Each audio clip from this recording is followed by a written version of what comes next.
Vamos a realizar una Yui-Utame en el aire, ¿vale? Desde la posición de clinch. ¿Vale? Partimos desde la posición de clinch y aquí la Yui-Utame se la voy a realizar a este brazo. Primero lo que tenemos que hacer es tirar del brazo y de la cabeza, ¿vale? Tirar hacia nosotros para que él tense su espalda, sus piernas, ¿vale? Su cuello, evitando que le agachemos la cabeza, ¿vale? Para realizar alguna técnica. Entonces, cuando notamos que él ya se ha tensado y está más erguido, tenemos un punto de apoyo donde nos vamos a colgar.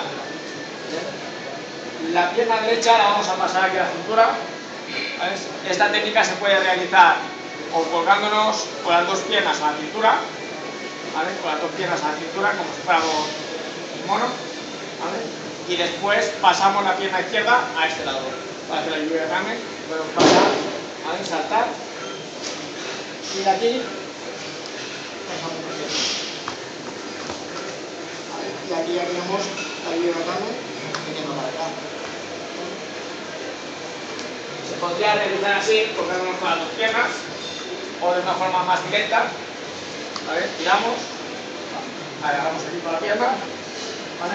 Para tener un punto de apoyo, y saltamos inclinándonos hacia este lado, para que podamos pasar la pierna a este lado con más facilidad, ¿vale?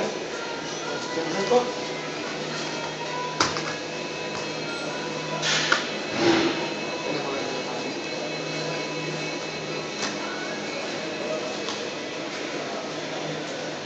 Volvemos, más. Tenso el brazo, ¿vale? Como punto de apoyo y el cuello. Paso la pierna aquí y lo que hago es colgarme y me lanzo con la cabeza hacia abajo en esta posición. ¿Vale? Aquí, tenso. Y paso a atrás.